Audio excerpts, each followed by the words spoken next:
अस्सलाम वालेकुम, क्या हाल चाल। टी शर्ट भी बदल ली है और माइक हाथ में इसलिए ले लिया कि हर बार परेशानी हो रही है, इसमें कड़कड़ कड़कड़ आवाज़ आती है और मेरी ऑडियंस भी बड़ी कमीनी है, नीचे लिख देती है कि अपना पहले माइक सही करिए, माइक सही करिए। तो इसलिए मैंने इस बार हाथ में लेके कोशिश की है।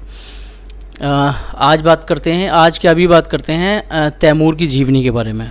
अक्सर आपने तैमूर के बारे में सुना होगा, उसकी दहशत और उसकी दरिंदगी, और उसने भारत पे हमला किया, दिल्ली को लूटा, बहुत सारी कहानी आपने सुनी होंगी जो इतिहास में है भी और सच भी हैं। मैं जो आपको बताऊंगा वो बताऊंगा आज तैमूर की जीवनी। हालांकि तैमूर की जीवनी बहुत बड़ी है, तो ये 1, 2, 3, 4 पार्ट इस तरह से मैं करके आपको बताऊंगा। एक बहुत मोटी किताब है, ये पहली बार हिंदी में किताब आई है, जो तैमूर की आप बीती है, जो तैमूर ने खुद लिखी थी। ये वो किताब है, इसका हिंदी अनुवाद मेरे पास है। तो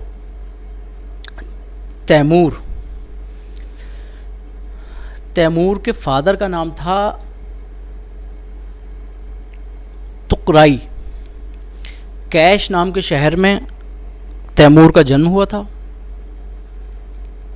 और उसके जो फादर थे तैमूर के, वो सामंत थे। सामंत मतलब एक बिजनेसमैन थे, लेकिन उनकी इज़्ज़त बहुत थी, सम्मान शहर में बहुत था। वो नमाज़ पढ़ते थे कि इमाम थे, उनका नाम है शेख जैद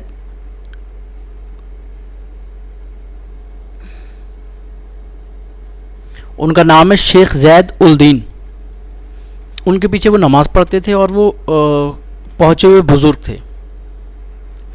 हुआ क्या, एक दफ़ा तैमूर के फादर सो रहे थे तो उन्हें ख्वाब आया कि एक फ़रिश्ता आया है और फ़रिश्ता उन्हें एक तलवार देता है, और वो तलवार को बहुत तेज़ी से चलाने लगते हैं अपने दोनों हाथों से, जबकि वो दोनों हाथों से तलवार नहीं चलाना जानते थे। वो दोनों हाथों से तलवार चलाने लगते हैं और उसके बाद उनकी आँख खुल जाती है। पहले क्या होता था कि ख्वाब की जो ताबीर होती थी वो पूछी जाती थी बुज़ुर्गों से कि क्या मामला है, क्या है, आप बताइए। तो उन्होंने इमाम साहब से जाके ये बात कही कि मुझे ख्वाब आया है और उस ख्वाब में मैंने ये देखा है। तो इमाम साहब ने पूछा किस वक्त ये ख्वाब आया। तो उन्होंने बताया कि लगभग सुबह का वक्त था, उसी के बाद मेरी आँख खुली, फिर मैंने फ़जर की नमाज़ पढ़ने मतलब मैं आया हूँ, बस अभी की बात है। तो उन्होंने बताया तुम्हारे घर एक बेटा पैदा होगा और वो इस्लाम का बोलबाला इस दुनिया में कर देगा, और वो तलवार का इतना माहिर होगा कि वो एक दुनिया के बहुत बड़े खित्ते पे तलवार के ज़ोर पे राज करेगा। वक्त गुज़रा, उनके यहाँ एक बेटा पैदा हुआ। जब बेटा पैदा हुआ तो वो इमाम साहब के पास गए और उन्होंने इमाम साहब से दुआ सलाम करी। उस वक्त वो गए थे इमाम साहब से ये पूछने कि मैं इसका क्या नाम रखूं।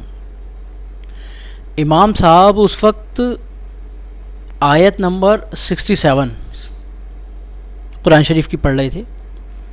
उसमें जिस वक्त वो आए उस वक्त उसमें उस आयत में ज़िक्र आया कि क्या तुम्हें डर नहीं लगता कि तुम्हारे पैरों के नीचे की ज़मीन निकाल दी जाएगी और ये ज़मीन कंपन करेगी। कंपन जो वाइब्रेशन जिसे इंग्लिश में कहते हैं, कंपन शब्द को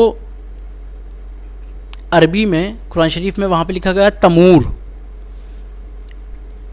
तमूर तमूर का मतलब होता है वाइब्रेशन। और इसी तमूर को उन्होंने ये कहा कि तुम अपने बेटे का नाम तैमूर रख दो। तैमूर टर्की में कहते हैं लोहे को, क्योंकि लोहे का जो जन्म है, लोहे की जो खोज है वो भी टर्की में ही हुई है। मैं आपको बता दूं, वो भी टर्की में ही हुई थी। तुर्किस्तान कहा जाता था, टर्की तो ये आज है। तो तुर्की भाषा बोली जाती थी, तो तुर्की में उस शब्द का मतलब है तैमूर लोहा। खैर, उस बच्चे का नाम तैमूर रख दिया गया। तैमूर आगे कहता है कि मुझे जो पहला वर्ड याद है जो मेरी माँ ने मैंने अपनी माँ से सुना मेरे बारे में, तो उसकी माँ कहती है अपने फादर से, तैमूर के फादर से, कि ये बच्चा बाएं हाथ से लिखता है, ये कोई भी काम ये बाएं हाथ से करता है। लिखने का मतलब ये नहीं, वो उस टाइम पढ़ता नहीं था, मतलब कुछ भी काटना, तो वो लेफ़्ट हैंडर था। तो लेफ़्ट हैंडर को दरअसल गलत माना जाता था पहले, कि बाएं हाथ से काम करने वाले को बरकत नहीं होती है, काफ़ी सारी चीज़ें मानी जाती थी। कुछ दिन के बाद देखा कि तैमूर राइट हैंड से भी वैसे ही काम करता था जैसे वो लेफ़्ट हैंड से करता है। तैमूर थोड़ा बड़ा होता है, उसका दाखला करवा दिया जाता है मदरसे में।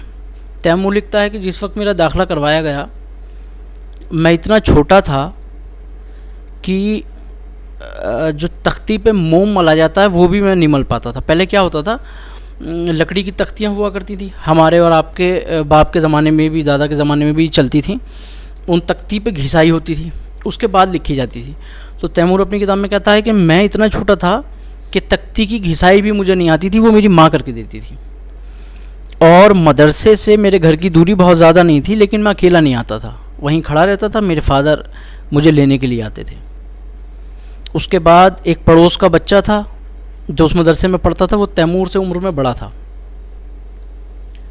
उसने तैमूर को अपना दोस्त बना लिया और वही तैमूर का हाथ पकड़ के लेके जाता था और तैमूर का हाथ पकड़ के घर वापस लाता था। तैमूर अपनी किताब में लिखता है, मैंने अपने उस दोस्त को आज 70 साल की उम्र में भी एक बहुत बड़े ओहदे पे बैठा रखा है, मतलब आज के हिसाब से देखो तो कैबिनेट मिनिस्टर या कुछ बना रखा है उसने। बड़े ओहदे का जिक्र किया है तो बड़ा ओहदा सेनापति और वजीरी का होता है। उसने कहा उस दोस्त को मैंने आज भी बड़े ओहदे पे बैठा रखा है। जब तैमूर मदरसे पढ़ने जाता है तो एक आयत पढ़ते हैं मौलाना साहब हाफिज जी, एक आयत पढ़ते हैं। तो तैमूर उस आयत को सुनता है और एक ही बार में वो याद हो जाती है तैमूर को। वो आयत पढ़ के बताते हैं कि कब याद करके लाओगे। तो तैमूर कहता है कि ये मुझे याद हो गई है। तो हाफिज जी कहते हैं याद हो गई है मतलब सुनाओ।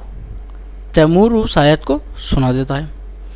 हाफिज जी बहुत हौचक्के रह जाते हैं कि ये कैसे हो सकता है, ये कैसे पॉसिबल है। अच्छा, मैं एक बात बीच में भूल गया था।